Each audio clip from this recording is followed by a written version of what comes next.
नमस्कार, मैं Satpal Chaugyal, legal knowledge with SP Chaugyal में आपका हार्दिक स्वागत है। हम कर रहे हैं भारतीय न्याय संहिता की सेक्शन 2 की जो डेफिनेशंस है। तो पिछले कल जो हमने डेफिनेशंस करी उससे आगे का आज जो है शुरू करेंगे। तो आइए शुरू करते हैं।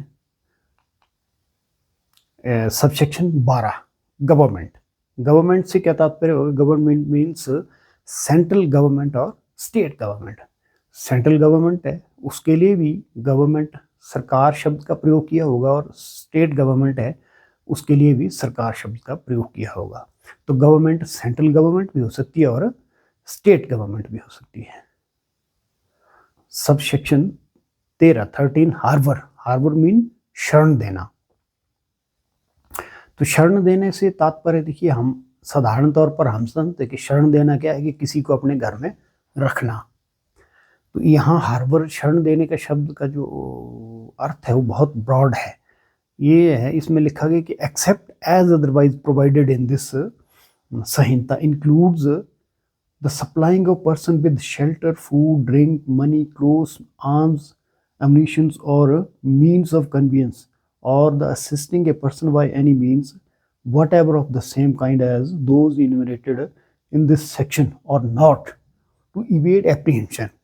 तो शरण देने से तात्पर्य क्या होगा कि किसी व्यक्ति को गिरफ्तारी से बचाने की नीयत से, कि भी किस उस व्यक्ति को गिरफ्तार ना कर ले पुलिस भी, या कोई और एजेंसी उस व्यक्ति को गिरफ्तार ना कर ले, गिरफ्तारी से बचाने की नीयत से अगर कोई व्यक्ति उसको चाहे शेल्टर देता है, चाहे खाना देता है, चाहे फूड, चाहे ड्रिंक, पानी, या कोई मनी, या क्लोथ्स, कपड़े, आर्म्स, एम्यूनिशन देता है, या मीन्स ऑफ कन्वीनियंस, कोई मतलब साधन देता है ट्रांसपोर्टेशन का, या फिर और कोई किसी भी तरीके से उसकी सहायता करता है, जिसका वर्णन यहाँ नहीं किया गया है।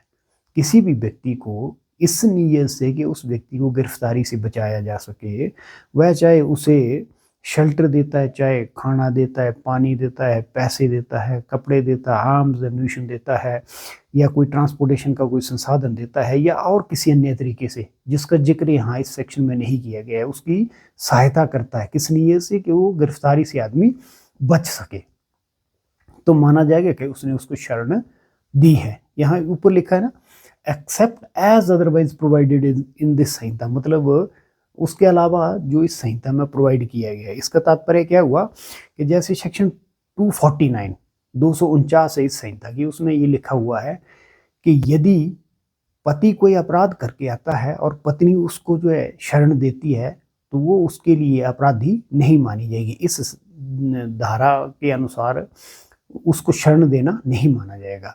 या पत्नी कोई अपराध करके आती है और पति उसको जो है शरण देता है, तो वो भी इस धारा के अंतर्गत नहीं आएगा। इसके अलावा कोई भी व्यक्ति, चाहे माँ बेटे को दे, चाहे बेटा माँ को दे, बाप को दे शरण, तो किस नीयत से कि किसी व्यक्ति को गिरफ्तारी से बचने के लिए, गिरफ्तारी से उसको बचाया जा सके, उसको चाहे शेल्टर देता है, चाहे फूड, चाहे drink, money, clothes, arm and ammunition, या ट्रांसपोर्टेशन का कोई साधन देता है, या कोई और किसी तरीके से उसकी मदद करता है जिसका जो है वर्णन इस सेक्शन में नहीं किया गया है, तो माना जाएगा कि उसने उसको शरण दी है। लेकिन जैसे मैंने बोला कि सेक्शन 249 है इसकी, उसमें लिखा हुआ है कि पति पत्नी को शरण देता है या पत्नी पति को शरण देती है, तो वो इस धारा के अंतर्गत अपराधी नहीं माने जाएंगे, उनको इस धारा के अंतर्गत नहीं माना जाएगा। अदरवाइज पति और पत्नी के अलावा कोई भी व्यक्ति किसी दूसरे व्यक्ति को गिरफ्तारी से बचाने की नीयत से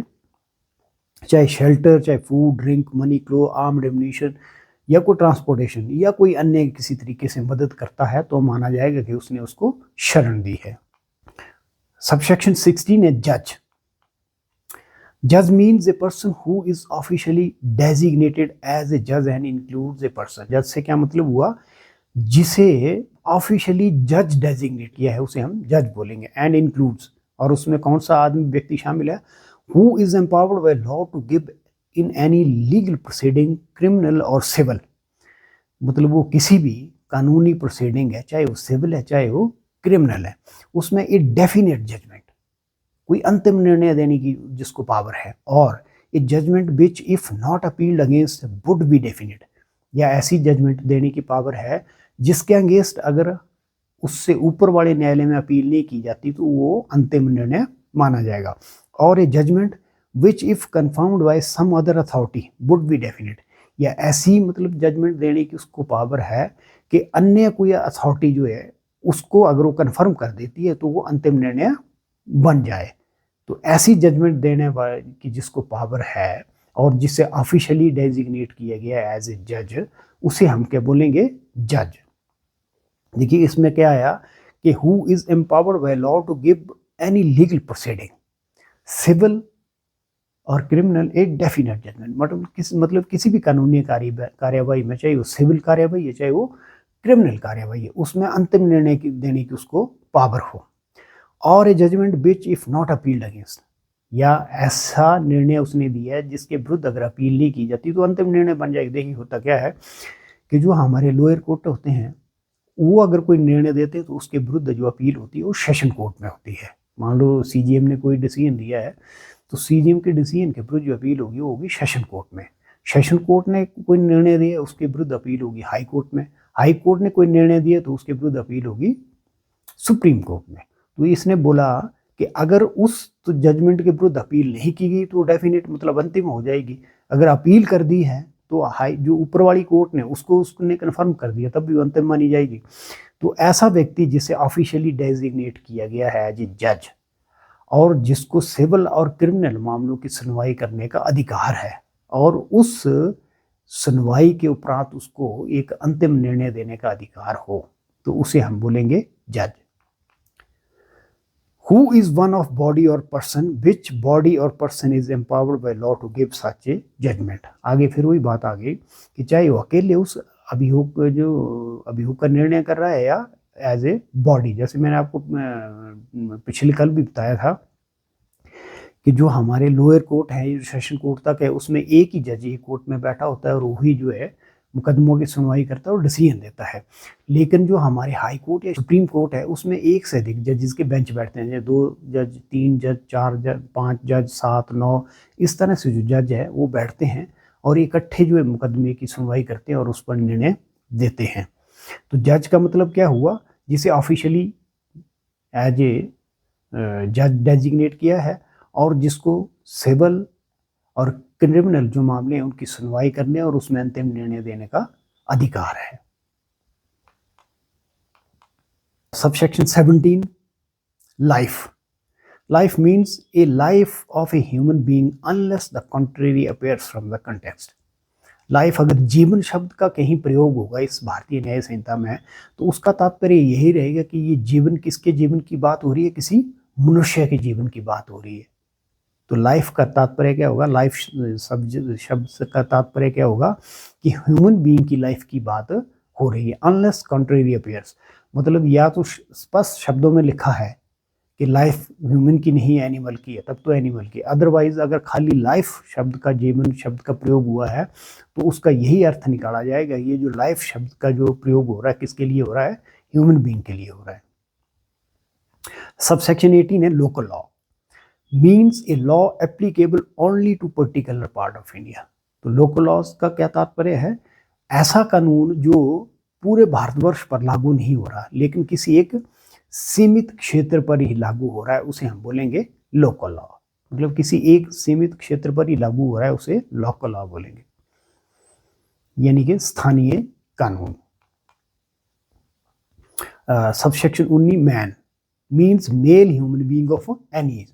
अगर मैन शब्द का प्रयोग हुआ है तो उसका मतलब है कि किसी भी आयु के पुरुष के लिए जो है मैन शब्द का प्रयोग होगा, चाहे वो 1 साल का है, चाहे वो 10 साल का, चाहे 18, चाहे 20, चाहे जितने भी वर्ष का है, वो सब उसके लिए क्या प्रयोग होगा? मैन। मैन शब्द का प्रयोग होगा मीन्स के मेल ह्यूमन बीइंग के लिए प्रयोग हुआ है।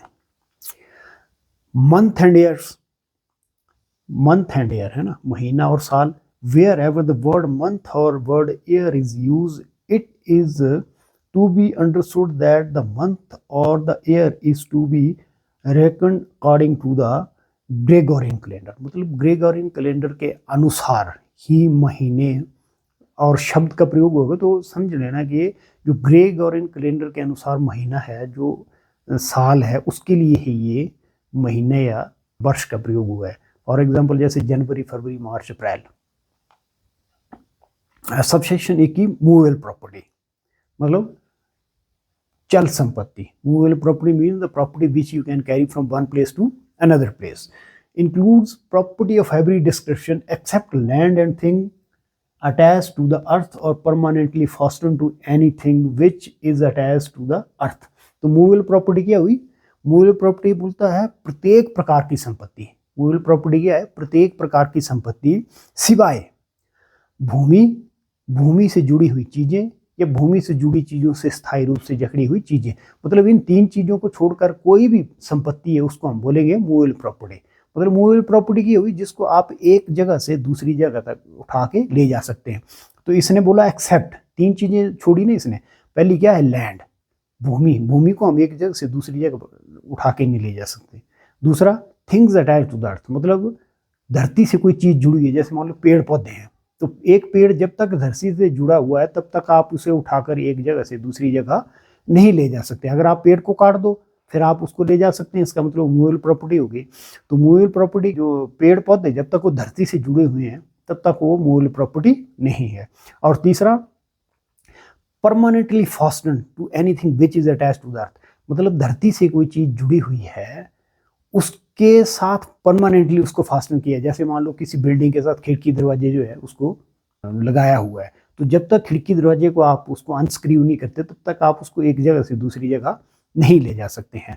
तो मूवेबल प्रॉपर्टी है क्या? मतलब the property that you can carry from one place to another place, ऐसी संपत्ति जिसे आप एक स्थान से उठाकर दूसरे स्थान तक ले जा सकते हैं उसको हम बोलेंगे मूवेबल प्रॉपर्टी। एक्सेप्ट, 3 चीजों को छोड़कर, एक्सेप्ट लैंड, भूमि या भूमि से जुड़ी हुई कोई चीजें या भूमि से जुड़ी चीजों से स्थायी रूप से जकड़ी हुई चीजें। इन 3 चीजों को छोड़कर बाकी सारी चीज जो संपत्ति होगी उसको हम बोलेंगे movable property. Subsection 22 number. Number क्या है? ये बोलता है unless the contrary appear from the context word importing the singular number includes the plural number and the word importing the plural number includes the singular number. मतलब number का जहां भी प्रयोग होगा सिंगुलर और प्लूरल के लिए एक ही रहेगा। सबसेक्शन 23 है ओथ।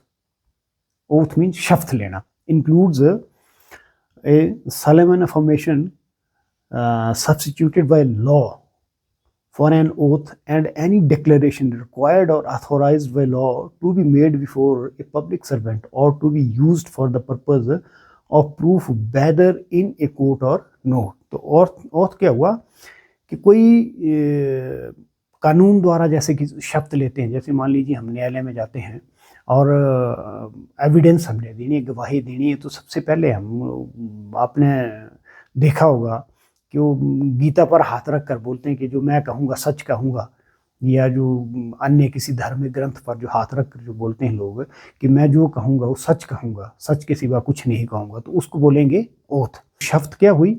एक तो शपथ तो हुई जो किसी भी कानून के अनुसार हम शपथ लेते हैं। जैसे मैंने आपको बताया कि न्यायालय में जाकर हम जब हमने साक्ष्य देना होता है तो पहले हम शपथ लेते हैं कि जो कुछ कहेंगे वो सच कहेंगे, अपने धर्म के अनुसार सच कहेंगे, सच के सिवाय कुछ नहीं कहेंगे। या फिर एनी डिक्लेरेशन रिक्वायर्ड और अथोराइज्ड, कोई ऐसी डिक्लेरेशन है जो या तो रिक्वायर्ड है चाहे अथोराइज है, किसके सामने? पब्लिक सर्वेंट के सामने। तो आज के लिए इतना ही है, बाकी की नेक्स्ट की जो डेफिनेशंस हैं कल कवर करेंगे। तो आज का ये जो लेक्चर है मेरा अगर आपको अच्छा लगा हो तो प्लीज़ इसे लाइक कर दें, शेयर कर दें और मेरे चैनल को सब्सक्राइब कर दें। धन्यवाद।